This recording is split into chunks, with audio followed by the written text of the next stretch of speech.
BJP OBC Morcha സംസ്ഥാന secretary advocate Ranjith Sreenivasan കൊലപാതക കേസിൽ മുഴുവൻ പ്രതികൾക്കും വധശിക്ഷ. അപൂർവങ്ങളിൽ അപൂർവമായ കേസാണെന്ന പ്രോസിക്യൂഷൻ വാദം അംഗീകരിച്ചുകൊണ്ടാണ് 15 പ്രതികൾക്കും Mavelikara additional sessions judge V G. Sreedevi വധശിക്ഷ വിധിച്ചത്. പ്രതികളിൽ നിന്ന് ഈടാക്കുന്ന പിഴത്തുകയിൽ 6 ലക്ഷം രൂപ കൊല്ലപ്പെട്ട രഞ്ജിത്തിന്റെ കുടുംബത്തിന് നൽകാനും കോടതി ഉത്തരവിട്ടു. അപൂർവങ്ങളിൽ അത്യപൂർവമായ കൊലപാതകമായതുകൊണ്ട് തന്നെ അപൂർവമായ വിധിയാണ് അഡ്വക്കേറ്റ് രഞ്ജിത്ത് ശ്രീനിവാസൻ വധക്കേസിൽ ഉണ്ടായത്. പോപ്പുലർ ഫ്രണ്ട് SDPI ഭീകരരായ 15 പ്രതികൾക്കും Mavelikara additional sessions judge V G. Sreedevi വധശിക്ഷ വിധിച്ചു. രഞ്ജിത്തിന്റെ ഭാര്യ ലിഷ, അമ്മ വിനോദിനി, മക്കൾ, സഹോദരൻ എന്നിവരുടെ സാന്നിധ്യത്തിലായിരുന്നു കോടതി ശിക്ഷ പ്രഖ്യാപിച്ചത്.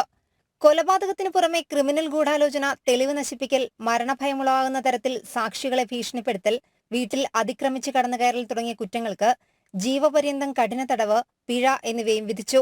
15 പ്രതികൾക്കും വിവിധ വകുപ്പുകളിലായി പിഴ ശിക്ഷയും കോടതി വിധിച്ചിട്ടുണ്ട്. ഈ തുകയിൽ 6 ലക്ഷം രൂപ രഞ്ജിത്തിന്റെ കുടുംബത്തിന് നൽകണം.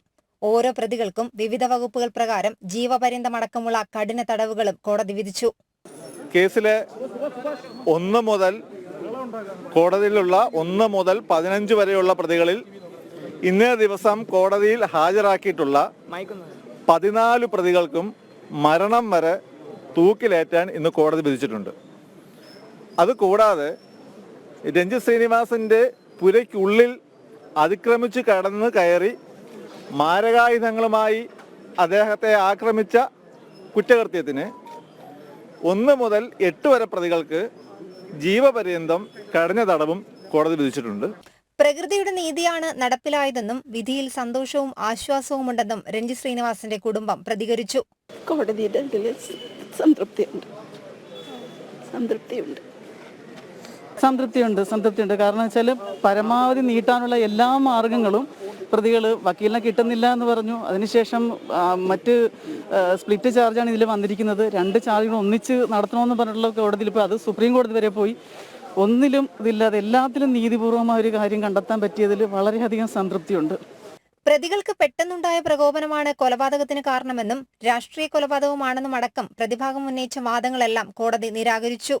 പ്രതികൾക്ക് മാനസാന്തരത്തിന് അവസരം നൽകണമെന്ന പ്രതിഭാഗത്തിന്റെ ആവശ്യവും കോടതി അംഗീകരിച്ചില്ല.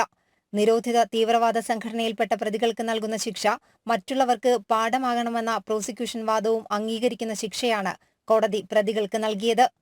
2021 ഡിസംബർ 19 ആലപ്പുഴ വെള്ളക്കിണറുള്ള വീട്ടിൽ അതിക്രമിച്ചു കയറി അമ്മയുടെയും ഭാര്യയുടെയും മകളുടെയും മുന്നിൽ വെച്ച് രഞ്ജിത്ത് ശ്രീനിവാസനെ പ്രതികൾ അതിക്രൂരമായി വെട്ടിക്കൊലപ്പെടുത്തിയത്. കുറ്റകൃത്യത്തിൽ നേരിട്ട് പങ്കെടുത്ത 12 പേരും പ്രധാന ഗൂഢാലോചനയിൽ പങ്കെടുത്ത 3 പേരുമടക്കം 15 SDPI PFI ഭീകരരാണ് കേസിലെ പ്രതികൾ. ഇവരിൽ 10ാം പ്രതി ഹൃദ്രോഗബാധിതനായി തിരുവനന്തപുരം മെഡിക്കൽ കോളേജ് ആശുപത്രിയിൽ ചികിത്സയിലാണ്. അപൂർവങ്ങളിൽ അത്യപൂർവമായ കൊലപാതകം. പ്രോസിക്യൂഷൻ വാദങ്ങളെല്ലാം കോടതി അംഗീകരിച്ചു.